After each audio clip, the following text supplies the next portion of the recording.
अक्सर जब हम किसी इंजीनियरिंग ब्लूप्रिंट को देखते हैं तो ऐसा लगता है ना कि ये बस लाइनों का एक उलझा हुआ सा जाल है।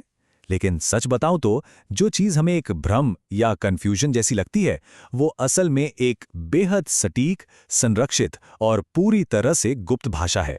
और आज हम इसी सीक्रेट अल्फाबेट को डिकोड करने वाले हैं। आज हमारे पास जो असली हाथ से लिखे हुए स्टडी नोट्स हैं ना, वो हिंदी और अंग्रेजी दोनों में हैं। और यकीन मानिए, ये कोई आम नोट्स नहीं है। ये टेक्निकल डिज़ाइन का पूरा व्याकरण या कह लें ग्रामर तय करते हैं। इन्हीं छोटे छोटे नियमों पर दुनिया की सबसे बड़ी इमारतें और भारी भरकम मशीनें टिकी हैं। तो चलिए एक नज़र डालते हैं कि आज हम क्या क्या कवर करने वाले हैं।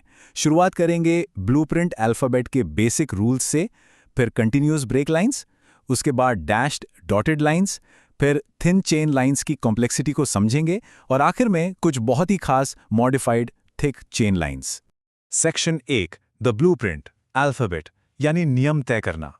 खैर, इस गुप्त वर्णमाला के खास अक्षरों को समझने से पहले जरा ब्लूप्रिंट पढ़ने के कुछ बुनियादी नियमों को समझ लेना बहुत जरूरी है। देखिए, लाइनों को मुख्य रूप से दो बड़ी कैटेगरीज में बांटा गया है। टाइप ए से लेकर डी तक की लाइनें कंटिन्यूअस होती हैं, मतलब वो कहीं टूटती नहीं हैं, एकदम लगातार चलती हैं। दूसरी तरफ टाइप ई से के तक की लाइनें डैश्ड यानी टुकड़ों में होती हैं।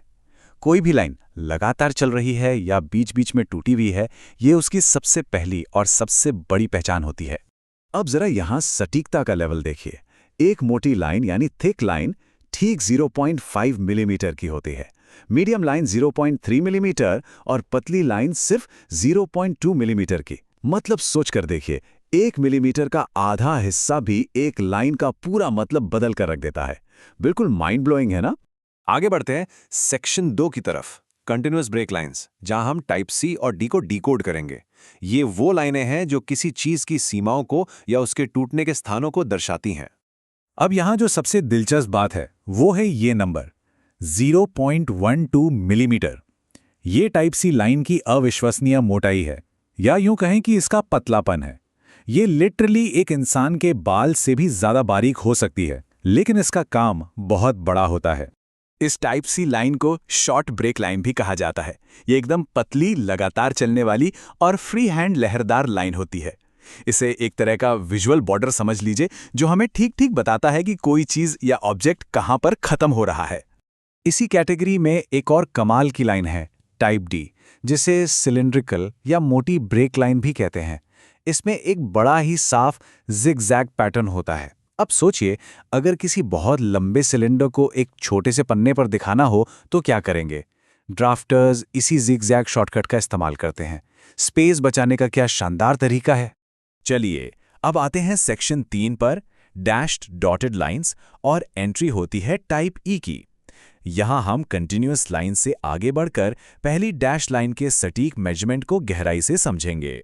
अगर हम एक टाइप ई डॉटेड लाइन की बनावट को देखें तो ये कोई ऐसे ही रैंडम खींचे गए डैश नहीं है। इसमें पहले ठीक 2 से 3 मिलीमीटर का एक लंबा डैश खींचा जाता है और फिर बिल्कुल नापकर 1 से 2 मिलीमीटर का गैप छोड़ा जाता है।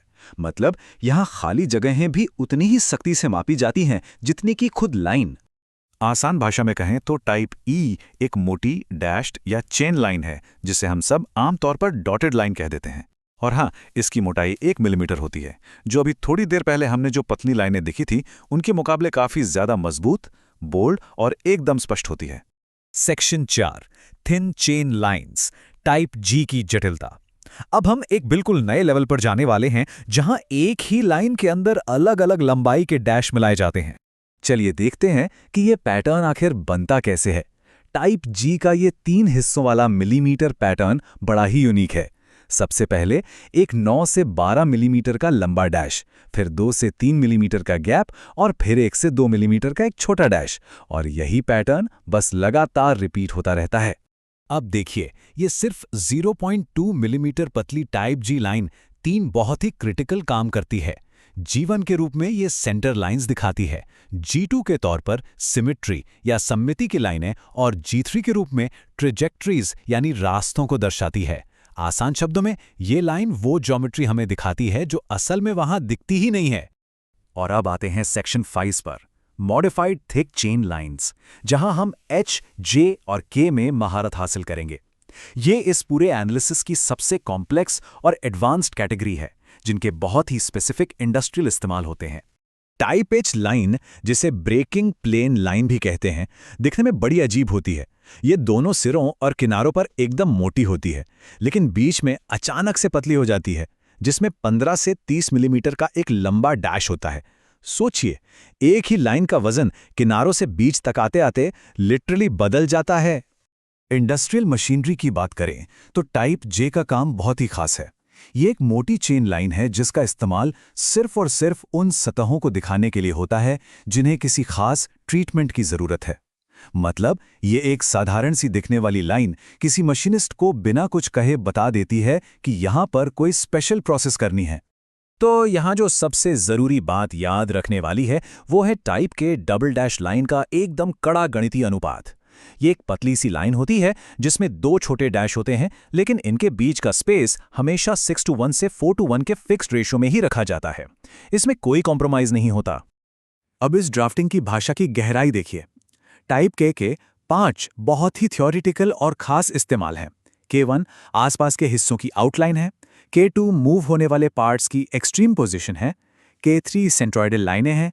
K4 शेप देने से पहले की शुरुआती आउटलाइन है और K5 कटिंग प्लेन के सामने वाले हिस्सों को दिखाता है। बाप रे, ये एक लाइन तो अपने आप में एक पूरा का पूरा मैनुअल है। तो अगली बार जब भी किसी ब्लूप्रिंट पर नजर पड़ेगी तो क्या वो सिर्फ लाइनों का एक उलझा हुआ जाल लगेगा, या फिर इंजीनियरिंग की ये सीक्रेट और मिलीमीटर परफेक्ट भाषा एकदम साफ समझ में आएगी?